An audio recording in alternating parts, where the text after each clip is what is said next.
Imagine you are standing in a quiet, dark hallway in front of two heavy wooden doors. Behind the first door is peace, absolute consistency, and a person who truly values your existence. It is warm, safe, predictable, and deeply supportive. But as you stand there, it feels underwhelming. There is no adrenaline, no mystery, and no frantic beating of your heart. To your subconscious mind, this safety feels boring, almost like a lack of life. Now look at the second door. Behind it is chaos, a whirlwind of intensity and deep uncertainty. It is someone who makes you wait for hours or even days for a simple text message. It is someone who makes you question your sanity, your beauty, and your very worth. But when they finally choose to look at you, their brief moments of affection feel like a lightning strike to your soul. For some reason you can't explain, your hand is already gripping the cold metal handle of that second door. You know, deep down, that entering will only lead to pain. Yet you feel a magnetic, almost spiritual pull toward the person who is objectively the worst for you. Today, we are going to descend into the deep basement of your subconscious mind. We aren't just talking about bad luck or poor choices in your dating life. We are going to uncover the hidden architecture of your psyche. We will explore why your heart has become addicted to its own destruction.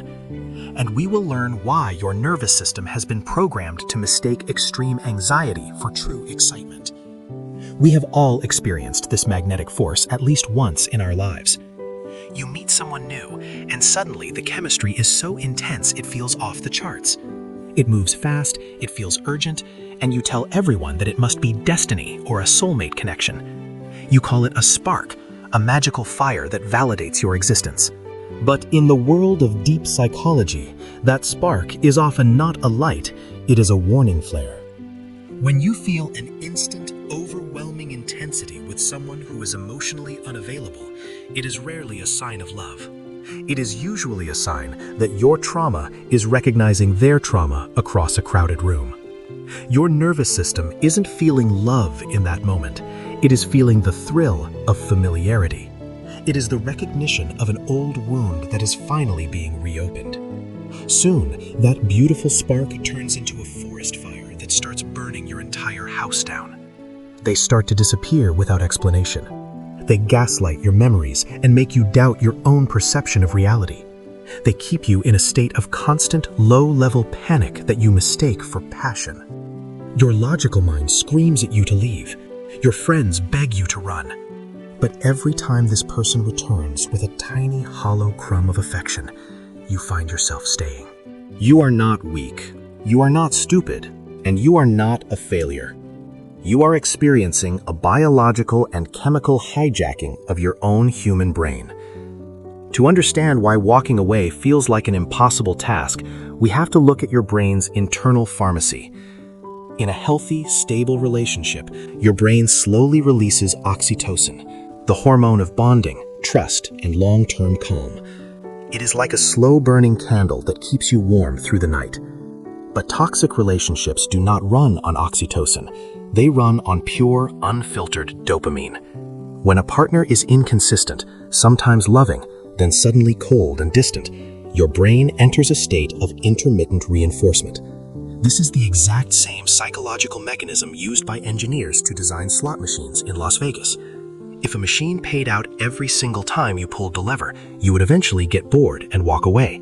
But because the machine only pays out sometimes and you never know when, you become biologically obsessed.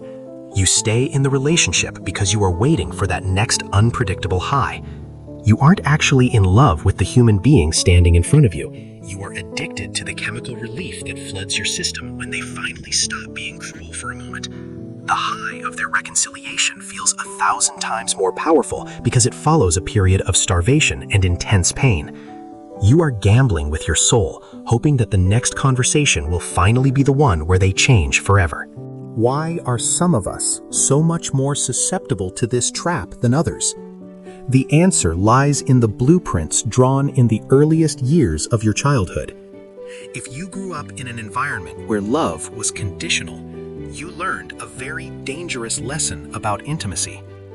If you had to earn affection by being perfect, or if peace was always just the calm before the storm, your brain mapped out a distorted definition of love. To that child inside of you, love became synonymous with struggle, effort, and suffering. If a partner today is kind, predictable, and emotionally stable, your subconscious mind actually feels deeply unsafe. It screams, "This is wrong, this is a trap, this doesn't feel like home." But when a partner is distant, cold, and difficult, your subconscious settles in and says, finally, I know how to play this game. You are subconsciously trying to solve an old, painful childhood puzzle using a new, temporary person. You are hoping that if you can finally force this person to love you, you will retroactively heal the original wound left by the people who didn't. You are chasing the ghosts of your past, desperately trying to force them into giving you a different, happier ending. But here is the most uncomfortable truth of all. You aren't actually afraid of the toxic person. You are terrified of the silence that comes with a healthy, stable partner. In a healthy relationship, there is no constant drama to distract you from the void within yourself. There is no chase to keep your dopamine levels spiked at an all-time high. You have spent so many years in fight or flight mode that your nervous system has mistaken peace for abandonment. You have lived in the middle of a hurricane for so long that the direct sunlight feels like it is burning your skin.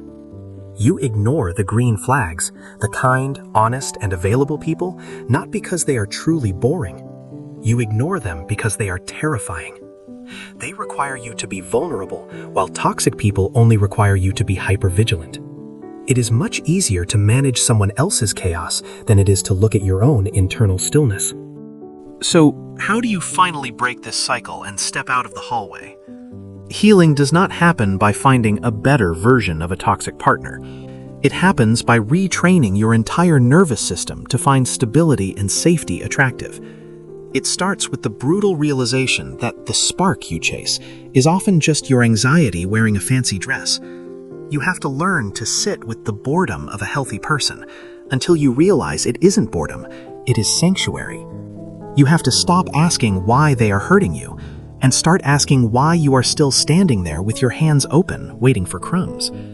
The next time you feel that intense, electric, and dangerous pull towards someone who feels like chaos, walk away. Do not walk away because you don't care. Walk away because you have finally decided that your peace is worth more than their drama. You are not a project to be finished, a puzzle to be solved, or a victim to be rescued. You are a human being who deserves to be respected and cherished without having to beg for it. Build a life for yourself that is so full of self-worth that a toxic person doesn't even feel like an option anymore. Real love does not destroy your spirit or make you question your value as a person. It does not keep you up at 3 a.m. wondering if you are ever going to be enough. Real love is a floor, not a ceiling. It is the solid foundation upon which you build your highest and best self.